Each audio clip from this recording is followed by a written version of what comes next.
آج تک میاں عبدل وحید صاحب یا کوئی اور لیڈر کہہ دے کہ انہوں نے اپنی نوکری کے لیے، اپنے مفاد کے لیے، اپنے گھر کے لیے کوئی فون یا کوئی میسج کیا ہو تو میں جو جرمانہ کہیں گے میں دینے کے لیے تیار ہوں. کہ کنڈل شاہی کے اوپر کنیا شریف مین پہ آتا ہے، وہاں پہ اس ٹائم ایس کام کی سروس اس وقت تک وہاں پہ نہیں ہے.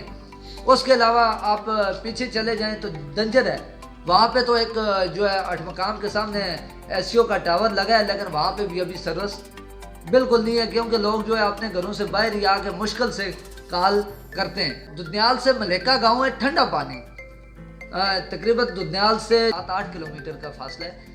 وہاں پہ بالکل کچھ بھی نہیں ہے جی. سروس کیا، گھر سے باہر نکلیں گے لوگ تو سروس ہی نہیں ہے وہاں پہ. اس ٹائم تک سروس کی کوئی سہولت نہیں ہے. روڈ اور بجلی روڈ جو ہے، روڈ وہاں پہ گئی ہے لیکن وہ بھی گاؤں تک نہیں پہنچ سکی. جو ٹھیکیدار تھا اس کا کوئی پتہ ہی نہیں ہے، کوئی علم ہی نہیں ہے، وہ پیسے لے کے بھاگ گیا ہے. اس سے محکمے والے ملے تھے یا ہمارے لیڈر ملے تھے، اس حوالے سے ہمیں نہیں پتا.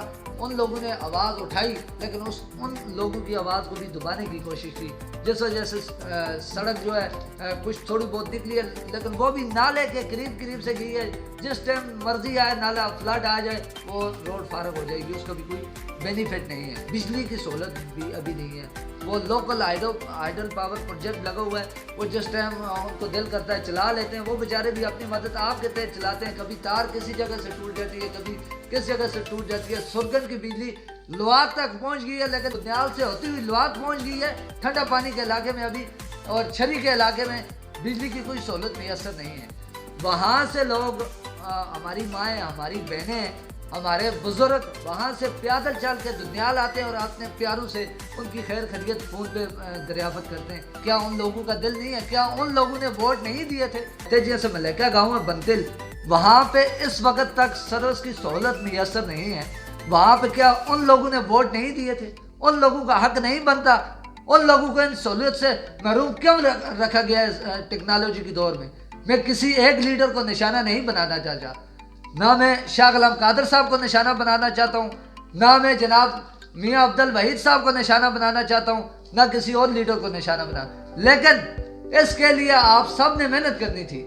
شاہ غلام قادر صاحب کے جب 5 سال انہوں نے پورے کیے، انہوں نے بھی اچھی کوشش کی ہے. میں یہ نہیں کہتا جو ان سے کام ہو سکے کروائے، لیکن بعض کام ایسے تھے جو ان سے نہیں ہو سکے. اس کی واحد ایک ہی وجوہات تھی.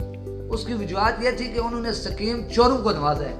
سکیم چور آپ سمجھتے ہیں جو مفاد پرست لوگ ہوتے ہیں، ٹھیک ہے. الحمدللہ ہم ادھر اسٹوڈیو میں بیٹھے ہوئے ہیں، ہم نوکری نہیں مانگتے کسی لیڈر سے. کوئی لیڈر یہ کہہ دے میں پیپلز پارٹی کا سیکرٹری اطلاعات ہوں یونین کونسل دنیال کا، آج تک میاں عبدل وحید صاحب یا کوئی اور لیڈر کہہ دے کہ انہوں نے اپنی نوکری کے لیے، اپنے مفاد کے لیے، اپنے گھر کے لیے کوئی فون یا کوئی میسج کیا ہو تو میں جو جرمانہ کہیں گے میں دینے کے لیے تیار ہوں. اپنے مفاد کے لیے آج تک کسی لیڈر کے آگے ہاتھ نہیں پھیلایا، لیکن اپنے علاقے کے، اپنے گاؤں کے اور اپنے یونین کے مفاد کے لیے ہر لیڈر کے آگے اپنے جولیاں بھی ہم نے تانی ہیں، اپنے ہاتھ بھی پھیلائے کہ ہم اپنے مفاد کے لیے نہیں چاہتے، اپنے یونین کے، اپنے علاقے کے، اپنے نیلم کے مفاد کے لیے چاہتے ہیں. اور یہ کام آپ نے کرنے ہیں. ان کام کے بغیر آپ کی بالکل جان نہیں چھوٹے گی.